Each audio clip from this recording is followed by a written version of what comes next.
Hey guys, how's it going? I'm Sydney from PhoneDog.com, and it is time for a dog fight. On one side we have the Pantech Burst, and on the other side we have the Samsung Captivate Glide.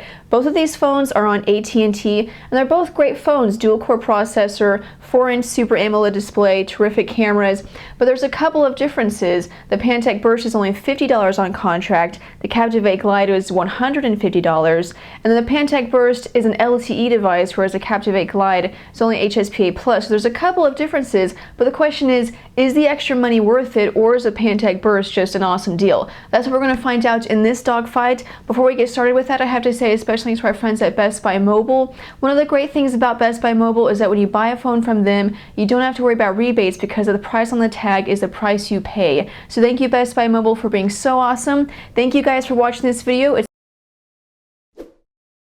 Let's talk a little bit about messaging. Obviously, the Captivate Glide has a physical keyboard, whereas the Pantech Burst doesn't. So we'll go over to messaging here. We'll start a new message. You do have a virtual keyboard. As you can see, you have the stock Android gingerbread keyboard, and then you also have Swipe if you would like to use that. You can always download other virtual keyboards, from the Android market, but for some people, you just can't beat having a physical keyboard. And so, one thing about the Captivate Glide's keyboard is that it's very spacious. I like having it, in the grid format. Sometimes when the keys are offset from each other, this is all very personal, but just for me personally, I like it when it's in this kind of grid format. You have a dedicated row for the space bar. You have primary keys for period, question mark, and comma. I love having those dedicated keys, because you're going to use those keys a lot, and so it's frustrating when you have to press the Alt key just to get to the period or something. So having shortcut keys for all those punctuations is nice. And you have this sort of D-pad here built into the keyboard. The problem with this keyboard, despite looking great, it's very poorly designed in terms of the keys themselves, because as you can see, they're extremely flat. I have this almost completely horizontal or vertical, and you can barely see the keys raised at all. In fact, you can't really see them raised at all above the surface, because they're basically flush with the surface, which means it's hard to differentiate one from the other. Not only that, but you don't get enough feedback. There's just not enough travel on each key. You barely have to press it in order for it to register. But, which sounds good, but the problem is, you barely press it, so you don't know, okay, did I actually press that button? Because there's just not a whole lot of travel there. Overall, the keyboard looks great, but in use, it's just very poorly designed. It's not raised above the surface enough, and you don't get enough feedback. And so I was very disappointed by this physical keyboard.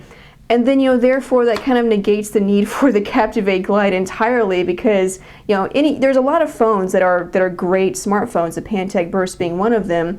But one of the reasons why you're going to go with the extra bulk, you're going to go with the Glide, is because of that physical keyboard. And I can tell you, it's just a very poorly designed physical keyboard. Well, now you can try out the physical keyboard in the store, because everyone's different. Physical keyboards, people can be kind of picky about that. So it may be helpful to try out the Captivate Glide in the store and kind of get a feel for how the keyboard is.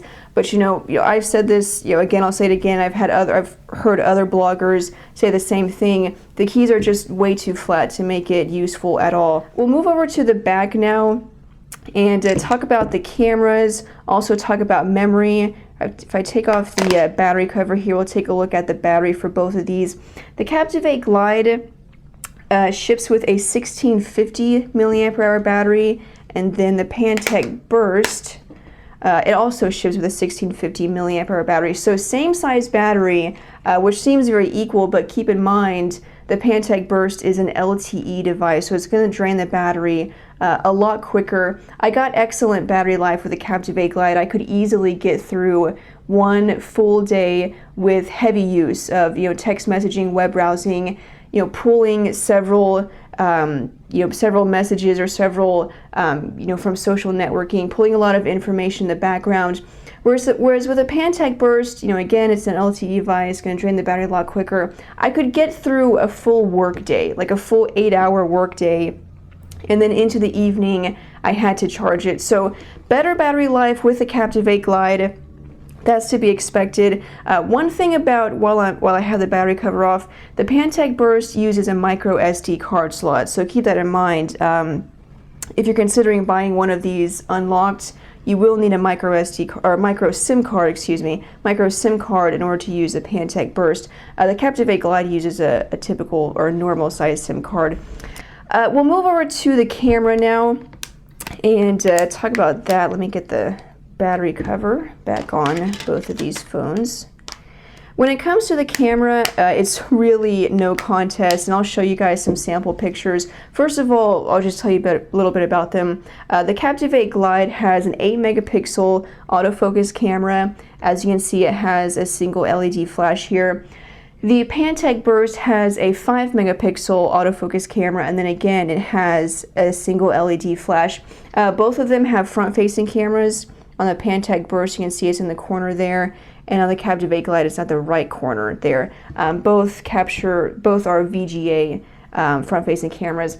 But the rear-facing camera, 8 megapixel to 5 megapixel, so definitely you can tell the difference there. And taking a look at some of these pictures, and starting with the outside shots, you can see the Captivate Glide is just so much more clear, and it almost looks like the Pantech Burst, like it's out of focus, like it's blurry, like I moved my hand before it actually took the picture, but that's not true. That's actually just the way it captures a picture. It's just too soft, not enough detail. We'll go over to a couple of shots here. Now, when I took these, it was a gloomy day, so it's kind of cloudy, so the colors aren't excellent, but you can still tell the colors on the Captivate Glide are still better, even when it's not that sunny out. And then the detail is just so much better on the Captivate Glide. When we go to some pictures in excellent lighting, you can see this is one that I've set up with some studio lights. You can see they're actually very comparable here, very equal. The Pantech Burst doesn't look quite as bad.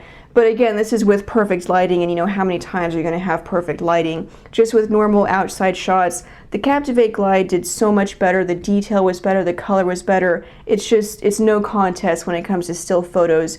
Now, both of them capture 720p HD video at 30 frames per second.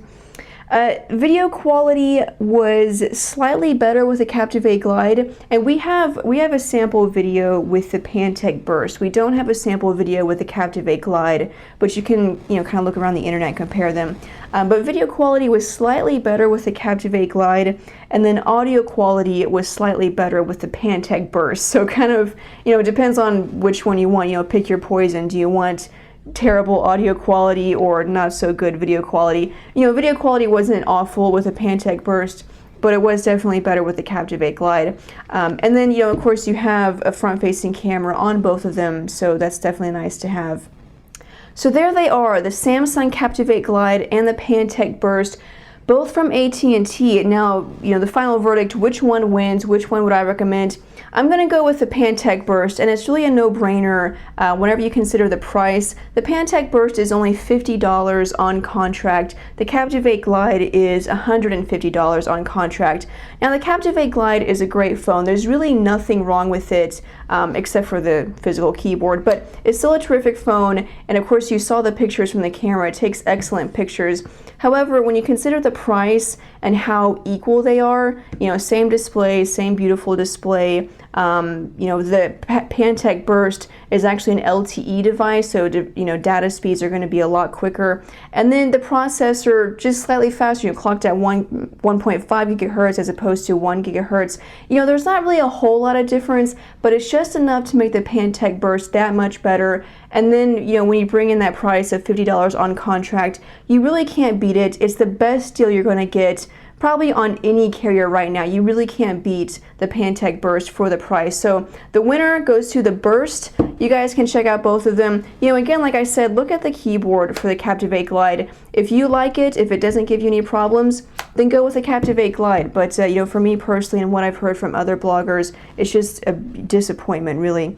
So there they are. I hope you guys enjoyed this dogfight. If I left anything out, or if there's anything extra you want to know about, leave a comment below or send me a message on Twitter at PhoneDog_Sydney, and I'll try to answer it if I can. But thank you guys for watching. I'm Sydney from PhoneDog.com, and I'll see you guys later. Bye.